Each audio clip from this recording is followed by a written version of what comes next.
తెలంగాణ రాష్ట్ర వ్యాప్తంగా 116 మున్సిపాలిటీలు 7 కార్పొరేషన్లకు సంబంధించినటువంటి ఎన్నికల కౌంటింగ్ ప్రక్రియ కొనసాగుతుంది. దాదాపుగా ముందుగా పోస్టల్ బ్యాలెట్ల ఓట్లకు సంబంధించినటువంటి ఎన్నికల కౌంటింగ్ సరళి కొనసాగుతుంది.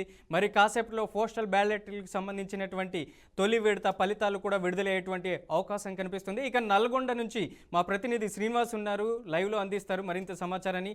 నల్గొండలో ఎలా ఉంది పోలింగ్ సరళి? శ్రీనివాస్, ప్రస్తుతం అక్కడ ఎన్ని గంటలకల్లా తొలి ఫలితం విడుదలయ్యేటువంటి అవకాశం ఉంది? Good morning Manoj.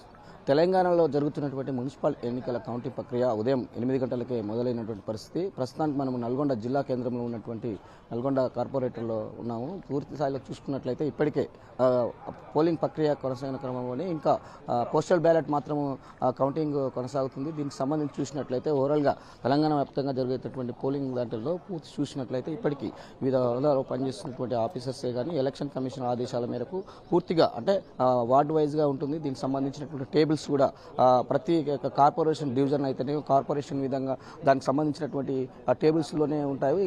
మొదటి విడత 8 గంటలకు ప్రారంభమైనటువంటి ఈ కౌంటింగ్ ప్రక్రియ సాయంత్రం వరకు కొనసాగుతుంది.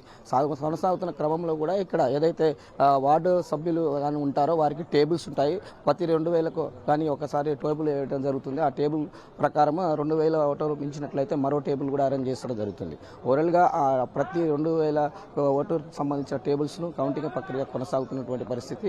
పూర్తిగా అంటే ఎలాంటి ఇబ్బందులు కలగకుండా కూడా ముందస్తుగానే కౌంటింగ్ టేబుల్స్ కానీ ఆ పరిసర ప్రాంతాల్లో ఉన్నటువంటి అన్ని టేబుల్స్కు స్టెప్ వైజ్గా పెడతారు. ప్రతి 1 అవర్కి ఒకసారి మాత్రం ఎలక్షన్ కమిషన్ సంబంధించినటువంటి ఆదేశాలకు సంబంధించిన విషయాలన్నింటి మీద కూడా వాళ్ళు చెప్తున్నటువంటి విషయాలను కూడా అన్ని ఎప్పటికప్పుడు అప్డేట్ చేస్తూ ఎలక్షన్ కమిషన్ ధృవీకరించిన తర్వాతనే రిజల్ట్ కూడా అనౌన్స్ చేస్తారు. అప్పటిదాకా పూర్తిగా అప్డేట్ చేస్తూ ఎలక్షన్ సంబంధించినటువంటి విషయాలన్నింటిలో కూడా ఎప్పటికప్పుడు అప్డేట్ చేస్తూ పూర్తి సమాచారాన్ని అయితే ఇస్తారనేది కూడా తెలుస్తున్నటువంటి పరిస్థితి. ఇకపోతే వార్డు వైజ్ అంటే తెలంగాణలో ఉన్నటువంటి 7 కార్పొరేషన్లకు గాను మిగతా 116 మున్సిపాలిటీలకు గాను డివిజనల్ వైజ్గా టేబుల్స్ కూడా ఇవ్వడం జరుగుతుంది. అందులో భాగంగానే నల్గొండ జిల్లా కేంద్రంలో చూసినట్లయితే మొత్తం 40 డివిజన్లు ఉంటాయి. ఈ 40 డివిజన్లకు సంబంధించినటువంటి సపరేట్ టేబుల్స్ కూడా వేయడం జరిగింది.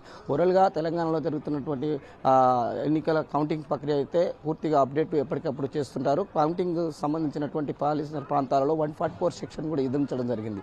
ఇకపోతే దీనికి సంబంధించినటువంటి అప్డేట్స్ చేస్తూ చండూరు, దేవరకొండ, మిర్యాలగూడ, హాలియా, నాగార్జున సాగర్ మున్సిపాలిటీస్ కూడా ఉన్నాయి. నల్గొండ జిల్లా కేంద్రం చూసినట్లయితే ఇదన్నింటికి 7కి సంబంధించినటువంటి మున్సిపాలిటీ ఎన్నికలకు సంబంధించినటువంటి ధృవీకరణ పత్రాన్ని కూడా పూర్తిగా ఇప్పటికే అన్ని విషయాలను అప్డేట్ చేస్తూ ఎలక్షన్ కమిషన్కి అయితే ఇవ్వడం కూడా జరుగుతుంది. ఓవరాల్గా చూసినట్లయితే కౌంటింగ్ ప్రక్రియలోని జరిగినటువంటి విషయాలను అన్నిటికీ అప్డేట్ చేస్తూ ఎప్పటికప్పుడు పూర్తి స్థాయి సమాచారాన్ని అయితే ఎలక్షన్ కమిషన్ ఇస్తుంది. దానికి సంబంధించిన వార్డులను కూడా పూర్తి ప్రక్రియ కూడా కొనసాగుతున్నటువంటి పరిస్థితి. ఇది ఓవరాల్గా ఉన్నటువంటి నల్గొండ జిల్లా కేంద్రంలో ఉన్నటువంటి తాజా పరిస్థితి. శ్రీనివాస్, నల్గొండలో అత్యధికంగా పోలింగ్ శాతం నమోదైంది. మునుపెన్నడూ లేని విధంగా ఈసారి దాదాపు 91.9% పోలింగ్ నమోదైంది. అందరి అంచనాలు నల్గొండ డిస్టిక్ మీదనే ఉన్నాయి. అక్కడ ఉన్నటువంటి మున్సిపాలిటీలు, కార్పొరేషన్ల మీదనే. ఎట్లా పార్టీలకు సంబంధించినటువంటి అభ్యర్థులు అక్కడ ఉన్నటువంటి పరిస్థితి ఉంది?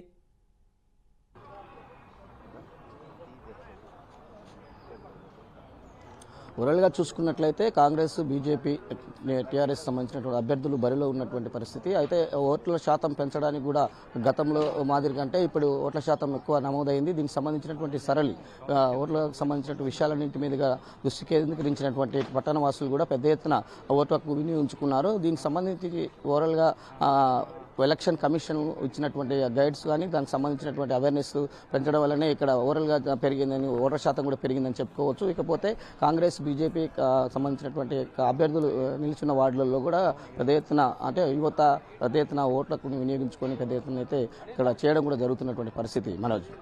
Right Srinivas, thank you for the update.